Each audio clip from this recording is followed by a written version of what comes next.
Hi, this is Elizabeth at craftsbyhappystamper.com.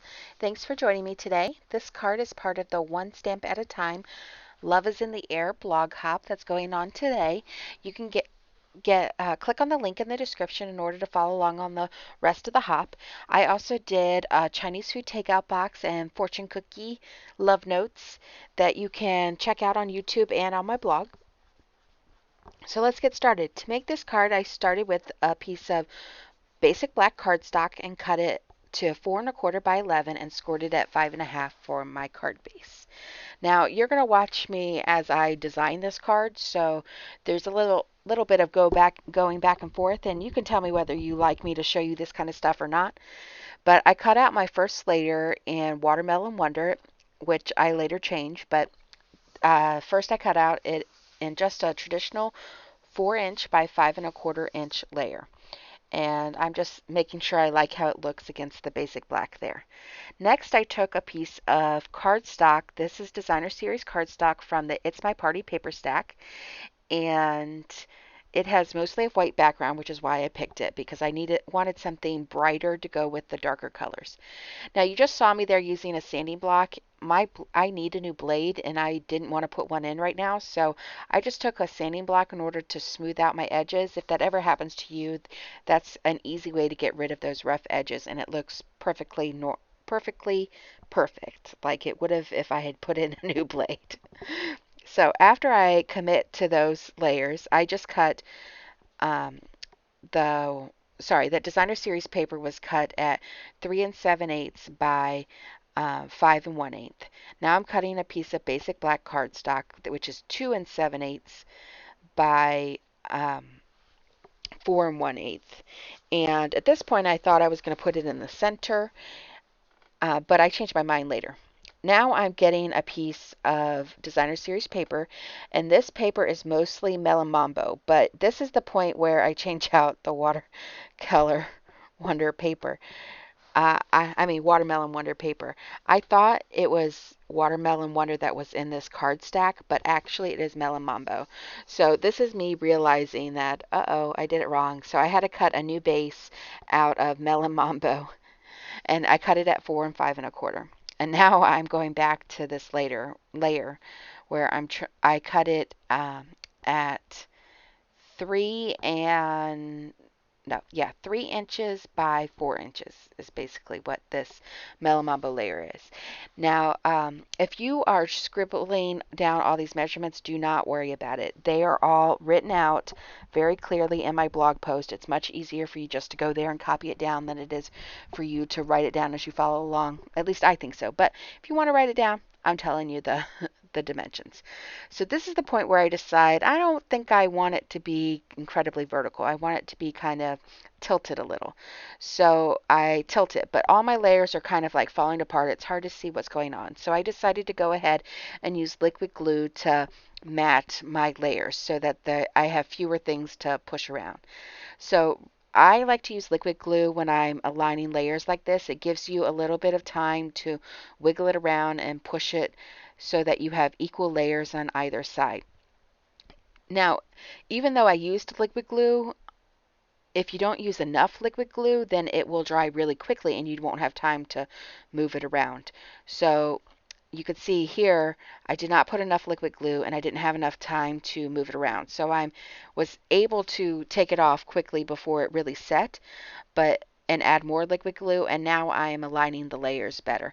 When you do these little small layers that are 1/16 of an inch thick, it's I think it's important to use liquid glue to give you time to align the layers perfectly. I can't do that by eye with snail adhesive or double-sided tape. I've seen people do it on YouTube all the time though, so I'm sure it is possible, but I'm just not that good. So I use liquid glue. Now I'm cutting another piece of basic black. I cut this at 3 by 4 originally, but I decided it was too big, so I cut it down to 2 by 3 and I'm sorry, 2 3/4 by 3 3/4. And I had to use my sanding block on it a little. And I cut a piece of Whisper White cardstock to go in this center of that cardstock mat, just an eighth of an inch shorter. So it's 2 5/8 by 3 5/8. Now, At this point, I felt like I was going to put my sentiment on that Whisper White cardstock. And you can see I've got a little yellow heart there, but I'm still trying to figure out what I want to do with it. And I couldn't really get it to look. So I changed my mind and I decided that I wanted to use a piece of yellow cardstock to go with. This is crushed curry designer series paper that's also in the It's My Party paper stack. But there's yellow in the fortune cookies. It's a coordinating color for this designer series paper. There's yellow on that white designer series paper behind it. So I decided to bring in more yellow with a piece of yellow designer series paper instead of Whisper White. Now you can see me stamping the sentiment in Melon Mambo, and I'm going to cut it out with a star. This is the third from smallest star. I'm going to cut the sentiment out in it and a basic black mat. But the sentiment came from the Going Global stamp set. It says, "The love between us knows no end."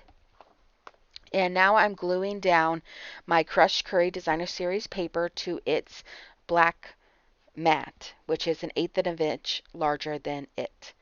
And I'm going to attach it sort of at the opposite diagonal from what it was, what the Melamombo Designer Series paper is.